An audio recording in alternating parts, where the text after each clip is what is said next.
जी बिस्मिल्लाहिर्रहमानिर्रहीम अस्सलाम वालेकुम। Welcome to Al Farooq academy. I am doctor Ubaidur Rahman और बायोलॉजी 10th क्लास की बुक में हमने चैप्टर नंबर 14 रिप्रोडक्शन स्टार्ट किया हुआ है। और उसमें हमने last time vegetative propagation in plants discuss किया था, यानी एसेक्सुअल रिप्रोडक्शन इन प्लांट्स पहले पढ़ेंगे और बाद में सेक्सुअल रिप्रोडक्शन इन प्लांट्स पढ़ेंगे। यानी प्लांट्स में दो तरह की रिप्रोडक्शन है। एक वो रिप्रोडक्शन है जो कि एसेक्सुअली होती है, जो कि वेजिटेटिव पार्ट्स को इस्तेमाल करके प्लांट करता है। वेजिटेटिव पार्ट्स प्लांट के ऐसे पार्ट्स होते हैं लाइक रूट, स्टेम और लीव्स, जिनका सेक्सुअल रिप्रोडक्शन के साथ डायरेक्टली कोई ताल्लुक नहीं है। सेक्सुअल रिप्रोडक्शन के साथ प्लांट के एक ही पार्ट का ताल्लुक है, वो है फ्लावर्स। तो जो हम सेक्सुअल रिप्रोडक्शन फ्लावर प्लांट्स पढ़ेंगे तो वो हम असल में फ्लावर्स किस देखेंगे कि फ्लावर का स्ट्रक्चर क्या है और फ्लावर्स के जरिए प्लांट किस तरीके से रिप्रोडक्शन करता है। तो जो रूट, स्टेम और लीव से प्लांट रिप्रोडक्शन कर रहा है वो है वेजिटेटिव प्रोपगेशन। अब जो वेजिटेटिव प्रोपगेशन है वो दो तरह की थी। एक वो थी जो कि कुदरती तौर पे नेचुरली प्लांट रूट, स्टेम और लीव्स को इस्तेमाल कर रहे थे और वेजिटेटिवली प्रोपगेट कर रहे थे, आगे से आगे अपने नए प्लांट्स प्रोड्यूस कर रहे थे। उसको हमने बोला नेचुरल वेजिटेटिव प्रोपगेशन, जो कि हमने पढ़ा कि जी राइजोम्स हैं, कॉर्म्स हैं, बल्ब्स हैं, वो क्या नाम है, स्टेम ट्यूबर हैं पोटैटो के। तो ये सारे बाय लीव्स है, ये सारे हमने पढ़े कि नेचुरल वेजिटेटिव प्रोपगेशन के कौन से मेथड्स हैं। अब क्या हम प्लांट्स की वेजिटेटिव पार्ट्स को इस्तेमाल करके खुद से भी प्लांट की वेजिटेटिव प्रोपगेशन करा सकते हैं? अगर हम खुद से कराएंगे प्लांट की वेजिटेटिव प्रोपगेशन जो कि प्लांट नेचुरली नहीं करता, तो उसको बोलेंगे आर्टिफिशियल वेजिटेटिव प्रोपगेशन, क्योंकि मसनूई है, आर्टिफिशियल है, हमने खुद कराई है। कुदरती तौर पे plant asexual reproduction vegetative propagation नहीं कर रहा, हम खुद से करा रहे हैं, तो ये है वेजिटेटिव प्रोपगेशन आर्टिफिशियल मेथड से, यानी आर्टिफिशियल वेजिटेटिव प्रोपगेशन। इसके दो मेथड्स हैं जो कि बुक में लिखे हैं, इसके अलावा भी और मेथड्स हैं। जो दो मेथड बुक में लिखे हैं वो एक है कटिंग्स और एक है ग्राफ्टिंग। कटिंग और ग्राफ्टिंग, ये दोनों को हमने बारी बारी देखना है कि कटिंग और ग्राफ्टिंग क्या है। और हमने ये देखना है कि इन ये जो वेजिटेटिव प्रोपगेशन हमने पूरी पढ़ी है, नेचुरल हो चाहे आर्टिफिशियल हो, इनके फायदे क्या है और नुकसान क्या है, इनके एडवांटेजेस क्या है और डिसएडवांटेजेस क्या है। जो भी चीज हम पढ़ते हैं, जो भी काम हम करते हैं, उसका कोई ना कोई फायदा नजर आ रहा होता है तो हम करते हैं, उसके ऑब्वियस सी बात है एडवांटेजेस होंगे। और जो भी काम हम खुद से करते हैं उसके एडवांटेजेस अगर होते हैं तो कोई ना कोई नुकसान भी लाजमी होता है, तो उसके डिसएडवांटेजेस भी हमने देखने हैं। ठीक है, तो पहले आ जाएं कटिंग पे। ये दोनों जो मेथड्स हैं वेजिटेटिव प्रोपगेशन के आर्टिफिशियल, बहुत ही आसान है, बहुत ही इजी है, इनको समझना बहुत ही आसान है। देखो जरा क्या है। एक गुलाब का पौधा सबने देखा है, उस गुलाब के पौधे में बारीक बारीक टहनियों वाली शाखें होती हैं, उनके ऊपर कांटे होते हैं छोटे छोटे, उसके ऊपर पत्ते लगे होते हैं, जो कि पत्ते भी जिग जैग, पत्तों की जो एजेस हैं वो भी जरा कर्वी होते हैं, और उसके ऊपर रोज लगते हैं, गुलाब लगते हैं, ऐसे ही है। अब उसके इतने लंबे लंबे बड़े सारे एक पौधे में काफी सारे स्टेम्स हैं। मैं आपको यहाँ पे पिक्चर में कोशिश करूंगा कि मैं शो कर दूं। अब ये प्लांट देखें, इस प्लांट के अंदर बहुत सारी ब्रांचेस हैं। ये जो ब्रांचेस हैं इनमें से कोई भी एक ब्रांच या कोई भी एक स्टेम अगर हम ले लें और उस स्टेम के पीसेस कर दें, छोटे छोटे पीस कर दें, कितने पीस कर दें, इतना लंबा पीस कर दें, ऑलमोस्ट इतना लेंथ रखें, यानी एटलीस्ट 6 फिंगर्स तक जो है ना वो लेंथ होनी चाहिए स्टेम की। कोशिश हमने ये करनी है कि इतनी अप्रोप्रिएट लेंथ हो स्टेम की कि उसके अंदर नोड्स आ जाएं। नोड्स क्या हैं? नोड्स वो हैं कि जिस तरह आपने शुगर केन देखा है, गन्ना, उस गन्ने के ऊपर ऐसे ऐसे लाइनें बनी हुई नजर आती हैं, वो उसकी नोड्स हैं। इसी तरीके से आपने बांस भी देखा है, वो जो बांस की सीढ़ी होती है लकड़ी की, उसके अंदर भी इस तरह से यूं लाइंस नजर आती हैं, वो उसकी नोड्स हैं। अब गुलाब के अंदर नोड्स कैसे पता चलेंगी? गुलाब के स्टेम के अंदर भी ना छोटे छोटे से फूले फूले से पोर्शन होते हैं, जिस तरह कांटे होते हैं उसी तरीके से फूले फूले से पोर्शन होते हैं जो बाहर निकले होते हैं, उनको बोलते हैं नोड्स। अब आपने इतना पोर्शन काटना है स्टेम का, एटलीस्ट 6 फिंगर्स लॉन्ग पोर्शन काटना है कि उसमें कोई ना कोई नोड हो। हम क्यों क्यों चाह रहे हैं कि नोड्स हो? हम ऐसा स्टेम का पीस लेना चाह रहे हैं जिसके अंदर मेरिस्टेमेटिक टिश्यू मौजूद हो, क्योंकि प्लांट्स के अंदर जो टिश्यू डिवाइड करने की एबिलिटी रखता है और नए सेल्स प्रोड्यूस करने की एबिलिटी रखता है, वो चैप्टर नंबर 4 में 9th क्लास में आपने पढ़ा प्लांट टिश्यूज में, कि वो मेरिस्टेमेटिक टिश्यू है जो कि ग्रोथ करा सकता है प्लांट्स की। वो एपिकल मेरिस्टेम था और लैटरल मेरिस्टेम था। खैर हम उस बात पे नहीं पढ़ रहे। प्लांट अगर ग्रो करना चाहता है या हम ग्रो करवाना चाहते हैं प्लांट को, तो उस प्लांट के पार्ट के अंदर जिसको हम ग्रो कराना चाहते हैं उसके अंदर प्लांट का वो टिश्यू जिससे प्लांट ने डिवाइड करना है और नए स्ट्रक्चर्स और नए सेल्स बनाने हैं, वो टिश्यू मेरिस्टेमेटिक टिश्यू, वो मेरिस्टेमेटिक रीजन होना बड़ा जरूरी है। तो हम क्या करेंगे आप एक स्टेम लें, अंदाजे से भी अगर आप काट लेंगे तो उसके अंदर मेरिस्टेमेटिक टिश्यू कहीं ना कहीं जरूर मौजूद होगा। अब उस स्टेम को लें, एक लंबी स्टेम है, फॉर एग्जांपल ये लंबी स्टेम थी, इस स्टेम को आपने 45 के एंगल पे काटना है। यूं 45 पे काट लें, यूं 45 पे काट लें, आपकी मर्जी है। इस 45 डिग्री पे काटने का मकसद ये कि हमने ऐसे स्ट्रेट नहीं काटा, बल्कि हमने ऐसे तिरछा काटा, इंक्लाइंड काटा। इस 45 डिग्री के एंगल पे काट के इस स्टेम को आप किसी भी सॉइल में जो कि फर्टाइल सॉइल है, आप उसको उसके अंदर लगा दें, उसको पानी दें, उसको अप्रोप्रिएट टेम्परेचर दें, कंडीशंस दें, न्यूट्रिएंट्स दें। तो ये स्टेम क्या करेगा, जो इसकी स्टेम के नीचे वाला पोर्शन है, यहाँ से रूट्स निकलना शुरू हो जाएंगी जो कि सॉइल में जाना शुरू हो जाएंगी, और यहाँ से इसके छोटे छोटे से पहले छोटे छोटे प्लांट्स निकलेंगे और फिर पूरे पूरे लीव्स बन के इसमें से ब्रांचेस शुरू हो जाएंगी। तो हमने क्या किया, एक स्टेम लिया, उस स्टेम को काटा, एक पूरा पौधा था उसमें इतने सारे स्टेम थे, उनमें से एक स्टेम को लिया, उस स्टेम के 3 पोर्शन कर दिए या 2 पोर्शन कर दिए और दोनों को गमलों में लगा दिया। लेकिन काटा किस एंगल पे, 45 के एंगल पे। 45 के काटने से एंगल से फायदा ये होता है कि रूट्स के निकलने का जो है ना, रूट्स के निकलने में आसानी हो जाती है। अगर हम स्ट्रेट काटेंगे रूट्स फिर भी निकल आएंगी, लेकिन उसके लिए हमें कुछ प्लांट हार्मोन्स और बड़ा कुछ लगाना पड़ेगा। अगर हम नहीं लगाना चाहते तो आप क्या करें कि आप इसको इंक्लाइंड एंगल पे 45 डिग्री के एंगल पे काट दें। जब आप इसको 45 डिग्री के एंगल पे काटेंगे तो रूट्स को ग्रो करने में बड़ी आसानी मिल जाएगी और इस पार्ट्स में से रूट्स आसानी से निकल आएंगे और ग्रो कर देंगे। यानी अब क्या था, एक पूरा प्लांट था, उस प्लांट में से आपने एक ब्रांच ली, उस ब्रांच को पौधे में लगा दिया, उससे नया पौधा आ गया। तो आपने क्या किया, आपने स्टेम को काटा और नए प्लांट में लगा, नए गमले में लगा दिया और उससे नया पौधा आ गया। ये क्या किया, कटिंग। ये क्या किया, कटिंग। तो इस प्रोसीजर का, इस मेथड का जो एसेसिव प्रोडक्शन का हम कर रहे हैं, इसका नाम क्या है, स्टेम कटिंग्स। ठीक है, कटिंग रूट से भी ली जा सकती है, that will be root cuttings. तो ये पूरा जो प्रोपगेशन का मेथड है, इसमें हम प्लांट के किसी वेजिटेटिव पार्ट को काट के सॉइल में लगा देंगे और उससे नया पौधा ले लेंगे, इसको बोलते हैं कटिंग्स। ठीक है, अब एक रोज प्लांट है आपके पास, उसमें 10 ब्रांचेस हैं, आप 10 की 10 दो हिस्सों में काट के लगा दें, 20 पौधे आपके पास रोज के आ जाएंगे। जितने मर्जी पोर्शंस काट काट के लगा दें, अगर उस टाइम के अंदर मेरिस्टेमेटिक टिश्यू होगा तो उससे नीचे रूट्स बन जाएंगे और ऊपर से शूट्स बनना शुरू हो जाएंगी। उसको आप कवर कर दें सॉइल में लगा के, उसको पानी देते रहें, कोशिश करेंगे उसको कवर कर देंगे। अगर आप उस टाइम को कवर कर देते हैं तो उसमें से पानी लॉस नहीं होगा, नहीं तो अगर टेम्परेचर हाई होगा तो उसमें से क्या होगा कि वाटर लॉस हो जाएगा उस टाइम में से और स्टेम डिहाइड्रेट हो जाएगा और वो होगी नहीं, कटिंग रीजनरेट नहीं होगी। तो अगर हम चाहते हैं तो हम कटिंग को अक्सर क्या करते हैं, शॉप पर लगा देते हैं, पॉलीथीन बैग से कवर कर देते हैं या किसी बॉटल से कवर कर देते हैं। उससे क्या होता है कि जो पानी उसमें से निकलता है वो पानी दोबारा से उस पे वेपर्स ड्रॉपलेट्स बन के दोबारा उसके अंदर ही आ जाता है, तो पानी का लॉस नहीं होता इससे। तो बुक वाला क्या कहता है कटिंग के बारे में, बुक वाला कहता है कि cuttings are mainly taken from, या तो आप स्टेम से ले सकते हैं, रूट से ले सकते हैं, किससे, पेरेंट प्लांट से। यानी वो प्लांट जिससे आपने कटिंग काटनी है वो है पेरेंट प्लांट, उसके स्टेम से भी ले सकते हैं, रूट से भी ले सकते हैं। स्टेम से लेना आसान है, रूट में सॉइल में जाके रूट्स को काटना पड़ेगा, रूट में से लेना मुश्किल है, इसलिए stem cuttings are easily obtained and commonly obtained. Stem और रूट में से, पेरेंट प्लांट में से कटिंग ले ली। कोशिश ये करनी है, बल्कि ये लाजमी है कि जो कटिंग आपने ली है उसमें मेरिस्टेमेटिक रीजन लाजमी मौजूद हो। मेरिस्टेमेटिक रीजन कहां पे होगा, नोड्स पे, मैंने आपको बताया। वो देख लेना आपने कि इसमें मेरिस्टेमेटिक रीजन लाजमी हो। मेरिस्टेमेटिक रीजन नहीं होगा तो प्लांट कैसे डिवाइड करेगा, कैसे ग्रो करेगा।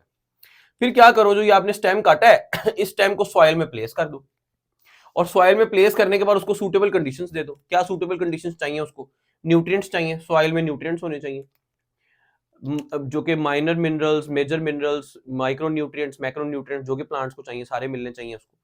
पानी देना है आपने इसको और धूप देनी है, सनलाइट देनी है। ये सारी कंडीशंस अगर आप पूरी कर देंगे तो क्या होगा, ये जो स्टेम कटिंग आपने लगाई थी इसके नीचे से रूट्स निकल आएंगे और ऊपर से शूट्स निकलना शुरू हो जाएंगी और इससे एक नया पौधा बन जाएगा। तो एक पौधा था, उससे आपने कटिंग्स काटी और लगा दी और उससे नए नए पौधे आ गए, तो प्रोपगेशन नहीं होगी। एक प्लांट से 10 प्लांट्स नहीं आ गए ना।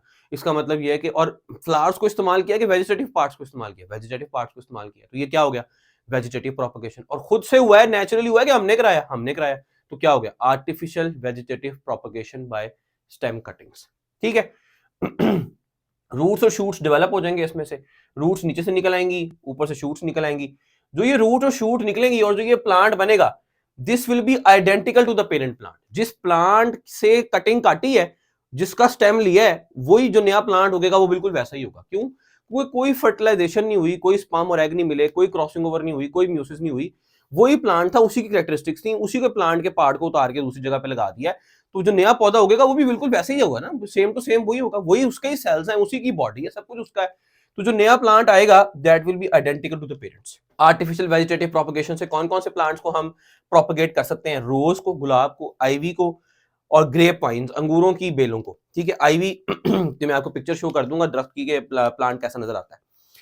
इस कटिंग का फायदा क्या होगा, many plants can be obtain from a single plant. एक प्लांट से काट काट के कटिंग लगा दी हमने सारी और इतने ढेर सारे प्लांट्स आ गए, एक ही प्लांट से मैनी प्लांट्स हासिल कर लिए हमने। तो ये फायदा है कटिंग का कि रैपिड तरीके से, तेजी से हम नए प्लांट्स को जनरेट कर सकते हैं वेजिटेटिव प्रोपगेशन से बाय कटिंग।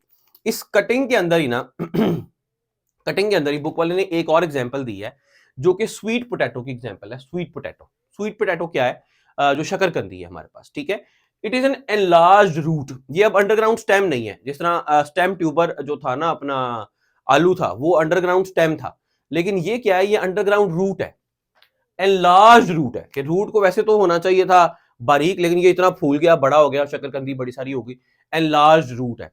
ये एनलार्ज रूट को, शकरकंदी को, स्वीट पोटैटो को ग्रो कराने का तरीका क्या है, वेजिटेटिव प्रोपगेशन से ग्रो कराने का तरीका क्या है, कि जिस तरह आलू के ऊपर आईज होती है ना छोटी छोटी, और उसमें से बड्स लगते हैं, उस बड से नई ब्रांचेस आ जाती हैं, जो कि हमने लास्ट लेक्चर में देखा था। अगर हम इस स्वीट पोटैटो को थोड़ी देर के लिए सॉइल के अंदर दफना दें, यानी सॉइल के अंदर हम उसको दबा दें और उसको पानी दें और थोड़े दिन उसको कंडीशंस दें, टेम्परेचर नॉर्मल दें, तो क्या होगा कि इसमें से छोटी छोटी सी बर्ड्स निकलना शुरू होंगी, और उन बर्ड्स से छोटे छोटे से उनमें से नए नए लीव्स निकलना शुरू हो जाएंगे। ये जो छोटे छोटे पौधे उस स्वीट पोटैटो से निकल रहे हैं, इससे बोलेंगे प्लांटलेट्स। छोटे प्लांट्स हैं, प्लांटलेट मींस छोटा प्लांट। तो जो छोटे प्लांट्स इस स्वीट पोटैटो से निकल रहे हैं, हम क्या करेंगे, इन छोटे छोटे प्लांटलेट्स को काटेंगे और ये 1 2 3 4 इनको अलग अलग प्लांट्स बना के अलग अलग गमलों में बो देंगे। तो उससे क्या होगा कि हमारे पास 4, इस एक स्वीट पोटैटो से 4 नहीं, इसमें से 15 15 20 20 30 30 नए प्लांटलेट्स भी ग्रो कर सकते हैं, और उनको हम नए गमलों में जब बो देंगे तो उससे नए प्लांट्स हमारे पास आ जाएंगे। तो ये भी एक वेजिटेटिव प्रोपगेशन का तरीका है। ये भी कटिंग के अंदर इसलिए लिखा हुआ है क्योंकि असल में हम जब इसको करेंगे, फिर जब उसको रिमूव करेंगे तो हम कट करेंगे और कट करके रिमूव करके प्लांट करेंगे, इसलिए कटिंग के नीचे लिख दिया। लेकिन ये प्रॉपर कटिंग की जो टेक्निक है ये नहीं है। प्रॉपर कटिंग की टेक्निक ये है जो कि रोज प्लांट के साथ हम करते हैं, बड़ा कॉमनली करते हैं, और ये तरीका है कटिंग का प्रॉपर। लेकिन स्वीट पोटैटो में क्या है कि आपने एक पोटैटो लिया, स्वीट पोटैटो लिया, उसको आपने अंडरग्राउंड दबा दिया जमीन में मट्टी के नीचे। अब कुछ अरसे के बाद क्या होगा, विद इन डेज क्या होगा कि उसमें जो आइस थी, उसके ऊपर जो बड्स थे, उसमें से नए नए छोटी छोटी ब्रांचेस निकलना शुरू हो जाएंगी। उनको बोलेंगे प्लांटलेट्स। उन प्लांटलेट्स को आप काटें और काट के जमीन में लगा दें, और उससे नए रिमूव्ड एंड प्लांटेड, उसको रिमूव करेंगे और प्लांट कर देंगे सॉइल में, और उससे नया प्लांट हमारे पास आ जाएगा। ये एक कटिंग का एक और तरीका है। ठीक है, नेक्स्ट है ग्राफ्टिंग। अब ग्राफ्टिंग को आपने समझ लेना है कि ग्राफ्टिंग की टेक्निक ऐसी टेक्निक है, इसमें हमने क्या करना है कि हमने एक और का मतलब है पेवंदकारी। पेवंदकारी का मतलब ये है कि आपने किसी एक पूरी बॉडी के ऑर्गेनिज्म से कोई पार्ट, दूसरा पार्ट लेके एक पूरी ऑर्गेनिज्म की बॉडी में लगा दिया है। मतलब ये कि जिस तरह आप लोगों ने पढ़ा था किडनी ट्रांसप्लांट होता है, तो किडनी ट्रांसप्लांट में आपने क्या किया कि जो बंदे का किडनी फेलियर हो गया था, आपने दूसरे बंदे से, एक हेल्दी बंदर से, डोनर से आपने किडनी ली और उस बंदे की बॉडी में लगा दी। तो ये जो आपने कहा, इसको बोला किडनी ट्रांसप्लांट, इसको किडनी ग्राफ्टिंग भी कह सकते हैं। तो जो आपने किडनी लगाई है, दैट इज अ ग्राफ्ट। तो ग्राफ्ट का मतलब है कोई ऐसी चीज जो कि आप लगा दें बाहर से लाके एक पूरे ऑर्गेनिज्म के अंदर या एक पूरे प्लांट के अंदर। अब इसी तरीके से ग्राफ्टिंग की टेक्निक जो है ना प्लांट्स में की जाती है। इसमें 2 तरीके हैं ग्राफ्टिंग की टेक्निक करने के, दोनों को मैं एक्सप्लेन कर देता हूं डिटेल से कि ग्राफ्टिंग किस तरह से की जाती है। एक तो ग्राफ्टिंग का तरीका यह है कि हमारे पास एक ऐसा प्लांट है जिस प्लांट का रूट्स और रूट सिस्टम तो बड़ा वेल एस्टेब्लिश्ड है, बड़ा अच्छा फैला हुआ है और बड़ी हेल्दी रूट्स हैं, लेकिन जो शूट पैदा करता है और जो उसके ऊपर फ्रूट देता है, वो फ्रूट एक तो कम आता है, और जो फ्रूट आता है वो डिलीशियस नहीं होता, टेस्टी नहीं होता, मजे का नहीं होता। तो दूसरी तरफ मेरे पास एक ऐसा दरख्त है जिसका स्टेम अच्छा है और उसके जो फ्रूट्स हैं उसकी क्वालिटी बड़ी अच्छी है, वो फ्रूट्स बड़े टेस्टी हैं, लेकिन उसका रूट सिस्टम इतना एस्टेब्लिश नहीं है। तो मैं क्या करूंगा, मैं इस एस्टेब्लिश रूट सिस्टम वाले दरख्त के ऊपर उस दूसरे दरख्त का स्टेम ला के प्लेस कर दूंगा और उसको आपस में जोड़ने को जोड़ दूंगा। वो किस तरीके से, वो इस तरीके से। इससे होगा क्या, इससे होगा ये कि 2 प्लांट्स जो कि दोनों में कोई ना कोई मसला था, एक की रूट्स अच्छी थी, शूट्स अच्छी नहीं, फ्रूट्स अच्छे नहीं थे, एक की रूट्स अच्छी नहीं थी लेकिन शूट्स अच्छी थी, ये दोनों प्लांट्स को मैंने एक में जोड़ दिया। अब एक ऐसा प्लांट मेरे पास आ गया है जिसके अंदर दोनों डिजायरेबल कैरेक्टरिस्टिक्स हैं कि उसके पास रूट्स भी अच्छी हैं और शूट और फ्रूट भी बड़ा मजे का है। अब इस पे हमने कोई प्रोपगेशन नहीं की, इंक्रीज इन नंबर नहीं हुआ प्लांट का, लेकिन 2 प्लांट्स जो कि जरा मसले वाले थे उनको ठीक करके एक प्लांट में कन्वर्ट कर लिया।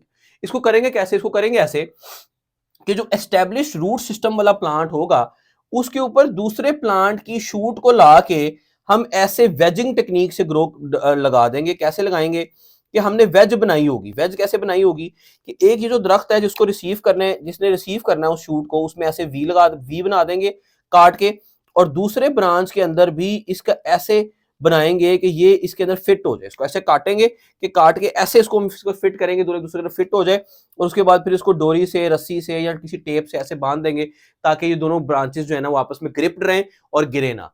कुछ अरसे के बाद क्या होगा कि इसका मेरिस्टेमेटिक टिश्यू यहाँ से ग्रो करेगा, ऊपर का नीचे से ऊपर से, और ये दोनों स्टेम्स जो है ना वो कनेक्ट होके एक ही बन जाएंगे। दोनों के वेस्कुलर बंडल्स आपस में मिल जाएंगे, जाइलम फ्लोएम मिल जाएंगे, और इसका पानी, इसका जाइलम से पानी ऊपर और फ्लोएम का फूड नीचे, सारा ट्रांसपोर्ट सिस्टम शुरू हो जाएगा और ये दोनों प्लांट्स मिलके एक प्लांट में कन्वर्ट हो जाएंगे। अब ये दोनों प्लांट्स को मिलाने का फायदा क्या हुआ, दोनों प्लांट्स को मिलाने का फायदा हुआ, इस ग्राफ्टिंग का फायदा ये हुआ कि जो पहला प्लांट था उसका एस्टेब्लिश्ड रूट सिस्टम था, उसको रूट्स बड़ी अच्छी थी, दूसरा प्लांट था उसकी शूट्स बड़ी अच्छी थी, फ्रूट बड़ा अच्छा था, तो दोनों को मिला दिया हमने, अब एक अच्छा पौधा हमारे पास आ गया। ये तो ये ग्राफ्टिंग है। दूसरी ग्राफ्टिंग की टेक्निक क्या है, इससे इंक्रीज इन नंबर नहीं हुआ। दूसरा ग्राफ्टिंग का टेक्निक क्या है, दूसरी ग्राफ्टिंग की टेक्निक क्या है कि हम एक बड़ा दरख्त लेंगे, जिस तरह मैंगोज हैं, मैंगो बड़े पसंद किए जाते हैं, मैंगोज की ग्राफ्टिंग करते हैं।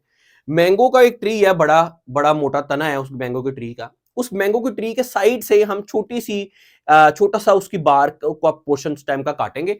मैं कोशिश करूंगा कि मुझे कोई वीडियो या कोई पिक्चर ऐसी मिल जाए जिसमें आपको शो कर सकूं, इस वीडियो के अंदर मैं कोशिश करूंगा कि मिल जाएगी तो मैं शो करूंगा। छोटा सा पोर्शन काटें और एक दूसरा मैंगो का ट्री की ब्रांच जो कि छोटी है, ग्रीन है, इतनी स्टेबल नहीं है, हेल्दी नहीं है, उसको हम लेके इसके अंदर लगा देंगे। जैसे हम उस ब्रांच को इसके अंदर लगाएंगे और चलो समझो 2-3 जगह पे लगा देंगे, 3-4 जगह पे लगा देंगे उस शूट को, उस स्टेम को, छोटे से पार्ट को। अब हमने ये स्टेम जो लगाया है, इस स्टेम के साथ वो आपस में कनेक्ट हो जाएगा और कनेक्ट होने के बाद इस चारों से नई नई ब्रांचेस आना शुरू हो जाएंगी, नए नए प्लांट्स बनना शुरू हो जाएंगे। वो जो इनसे नए नए प्लांट्स बनेंगे, लीव्स आएंगे, उन ब्रांचेस को मैं उतारूंगा वहां से दरख्त में से और नए नए गमलों में बो दूंगा। तो अब एक दरख्त से 4 ब्रांचेस जो मैंने लगाई थी, मेरे पास 4 जो है ना वो प्लांट्स आ गए और वो बड़े होकर दोबारा से 4 दरख्त बन जाएंगे। तो ये जो टेक्निक है, दिस इज ग्राफ्टिंग, और इस ग्राफ्टिंग से प्रोपगेशन हुई। तो एक हमने क्या किया कि एक एस्टेब्लिश्ड जो ये दरख्त था, ये वेल एस्टेब्लिश्ड रूट सिस्टम वाला था, इसके पास लीव्स भी बहुत है, इसका स्टेम भी मोटा था, ये बड़ा हेल्दी प्लांट था। ये अगर कुछ छोटे मोटे 4 प्लांट्स ग्रो करना चाहे इसके साथ मिलके तो उसको कोई मसला नहीं है, कोई टेंशन नहीं है इस प्लांट को, क्योंकि उसका लीव्स भी अच्छे हैं, फूड भी सही बना रहा है, रूट्स भी अच्छी हैं, पानी भी ले रहा है, कोई टेंशन नहीं है कि छोटे मोटे प्लांट्स। लेकिन छोटे प्लांट्स का बड़ा फायदा हो जाएगा, वो छोटे प्लांट्स इसके ऊपर लगाएंगे और इनको ग्रो करा लेंगे और ग्रो करा के उनको फिर नेक्स्ट प्लांट्स में हम नेक्स्ट जो है ना हम सॉइल में बो देंगे और वहां से नए प्लांट्स हमारे पास आ जाएंगे। ये है ग्राफ्टिंग। अब ग्राफ्टिंग में 2 तरीके हो गए, यानी एक में कि वेल एस्टेब्लिश रूट सिस्टम था, शूट्स खराब थी, शूट्स हटा दी और दूसरे प्लांट की शूट्स लगा दी इसके साथ, ये हो गई ग्राफ्टिंग। इससे कोई इंक्रीज इन नंबर नहीं हुआ, प्रोपगेशन नहीं हुई। दूसरा तरीका ये है कि आप एक दरख्त को लें और उसके छोटी छोटी साइड से बार को काटें और छोटी छोटी स्टेम्स जिस तरह यहाँ पे काटी थी, इनको काट के इसके अंदर लगा दें। अब कटिंग में क्या किया था, स्टेम काट के डायरेक्ट सॉइल में लगाई थी। यहां पर क्या करेंगे कि स्टेम काट के दरख्त के अंदर लगा देंगे, प्लांट के साथ जोड़ रहे हैं उस स्टेम को, इसको बोलेंगे ग्राफ्टिंग। अगर एक पौधे बड़े पौधे का एक छोटे पौधे की ब्रांच एक बड़े पौधे में लगा दी जाएगी तो दिस इज ग्राफ्टिंग। जिस तरह एक पूरे इंडिविजुअल में एक छोटी किडनी लगा दी गई थी, दैट वाज ग्राफ्टिंग। तो इसको बोलेंगे ग्राफ्टिंग और इससे नए प्लांट्स आ जाते हैं और ये ग्राफ्टिंग का प्रोसीजर है। तो दोनों मैंने जो है ना वो एक्सप्लेन कर दी है। बुक वाला क्या कह रहा है, बुक वाला डेफिनेशन में कह रहा है a grafting is a technique in which a piece of stem is cut, एक स्टेम का पीस काटा जाएगा फ्रॉम अ प्लांट, एक पौधे से, एंड इज अटैच्ड, उसको जोड़ दिया जाएगा, टू अनदर प्लांट, दूसरे पौधे के साथ, with an established root system, ऐसे पौधे के साथ जिसका रूट सिस्टम बड़ा एस्टेब्लिश्ड है। एक पौधे से एक ब्रांच काटी जाएगी और उसको दूसरे पौधे की ब्रांच के साथ कनेक्ट कर दिया जाएगा, जो दूसरे पौधे की जो रूट सिस्टम है वो बड़ा वेल एस्टेब्लिश्ड होना चाहिए। ये है grafting. What is grafting? Grafting is a technique in which a piece of stem is cut from a plant.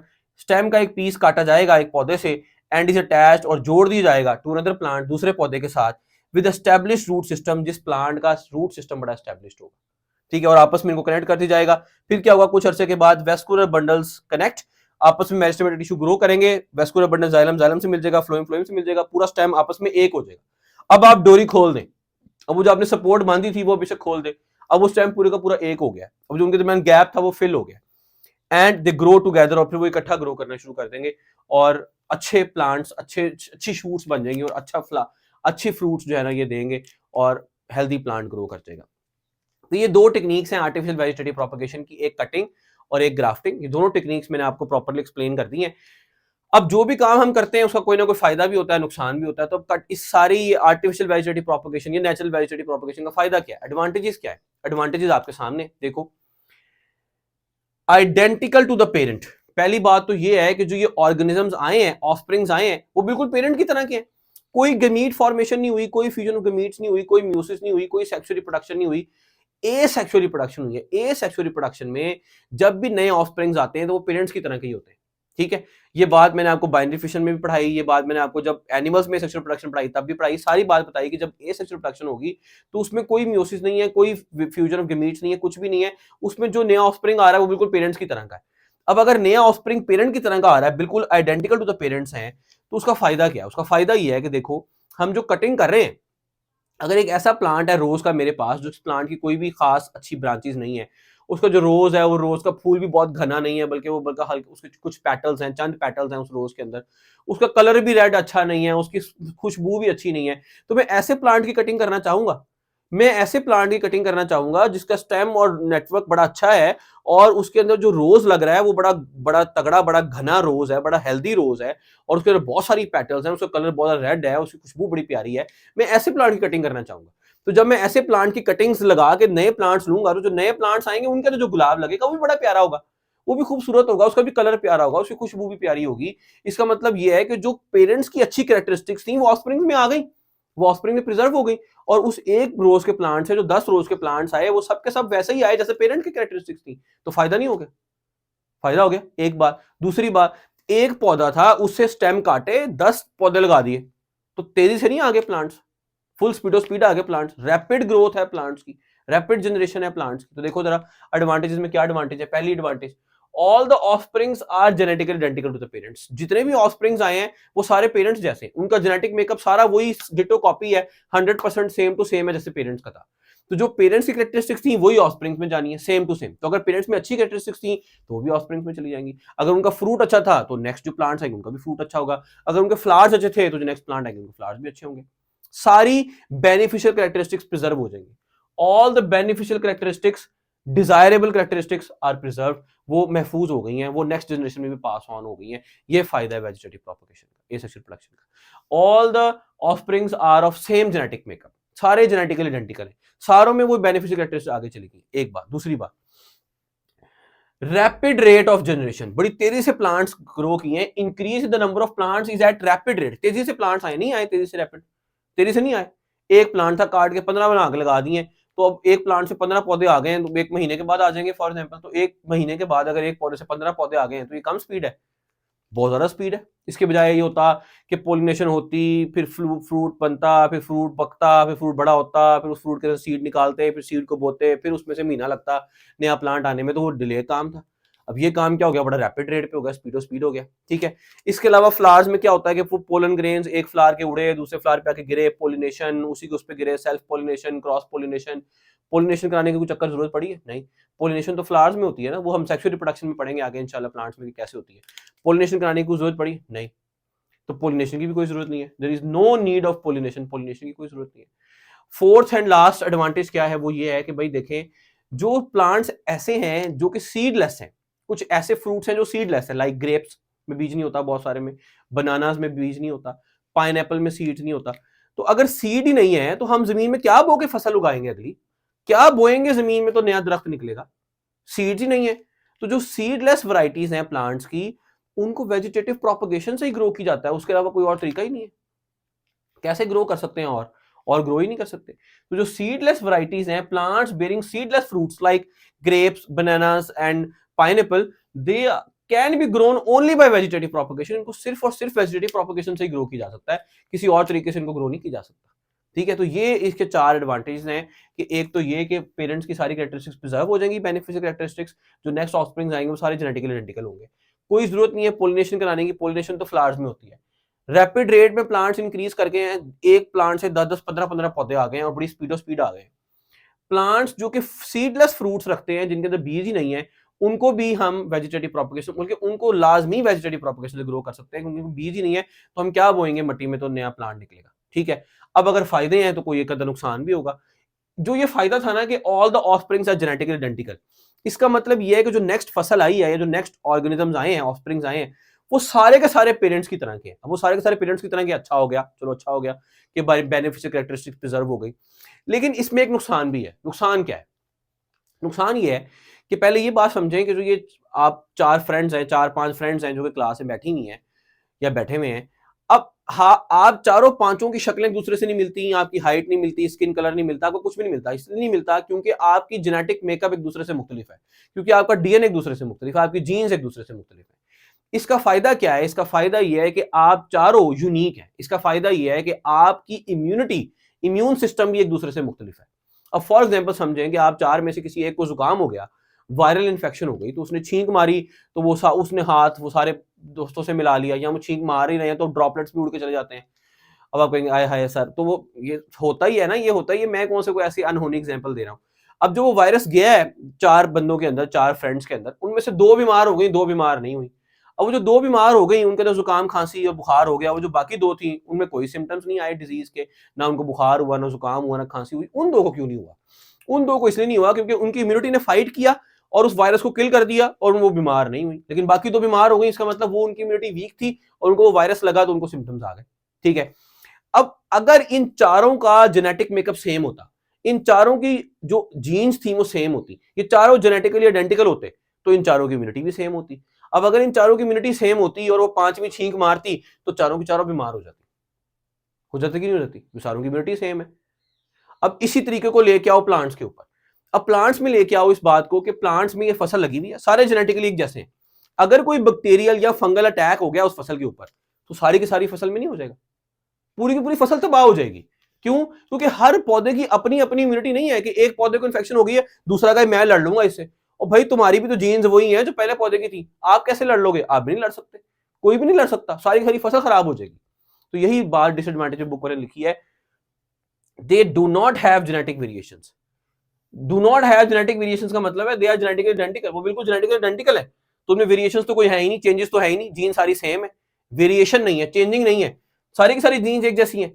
तो अगर कोई भी डिजीज आ गई, species specific diseases can attack, हमला कर सकती हैं, destruct and can cause destruction of an entire crop, और पूरी की पूरी फसल, एंटायर क्रॉप, पूरी फसल डिस्ट्रक्शन, तबाह हो जाएगी। स्पीशीज स्पेसिफिक डिजीजेस ये क्या है? स्पीशीज स्पेसिफिक डिजीज का मतलब यह है कि एक डिजीज जो गंदम को इफेक्ट कर रही है, वीट को इन्फेक्ट कर रही है, वो जरूरी तो नहीं है कि चावल को भी इन्फेक्ट करे, और जो बीमारी चावलों को इन्फेक्ट कर रही है वो जरूरी तो नहीं कि वीट को भी करे। तो जो चावलों को कर रही है वो वीट को नहीं कर रही, जो वीट को कर रही है वो राइस को नहीं कर रही। इसका मतलब क्या है कि वो स्पीशी को इन्फेक्ट कर रही है बस, तो स्पीशी स्पेसिफिक ना हुई। वीट को जो कर रही है वो वीट को ही कर रही है, किसी और को नहीं कर रही, species specific. Species specific diseases can attack, हमला कर सकती हैं, and can cause destruction of entire crop, पूरी की पूरी फसल तबाह कर सकती है। क्यों? क्योंकि इनमें जेनेटिक वेरिएशंस नहीं थी, सारे सेम थे, तो एक को लगा सबको लग गया। सही। तो ये इतना ही रखते हैं हम आज के लिए कि हमने अब वेजिटेटिव प्रोपगेशन प्लांट्स में कंप्लीट कर लिया है, एसेक्सुअल रिप्रोडक्शन प्लांट्स में कंप्लीट कर लिया। पहले हमने नेचुरल वेजिटेटिव प्रोपगेशन मेथड पढ़ा था, अब आर्टिफिशियल पढ़ के साथ उसके एडवांटेज और डिसएडवांटेजेस देख लिए हैं।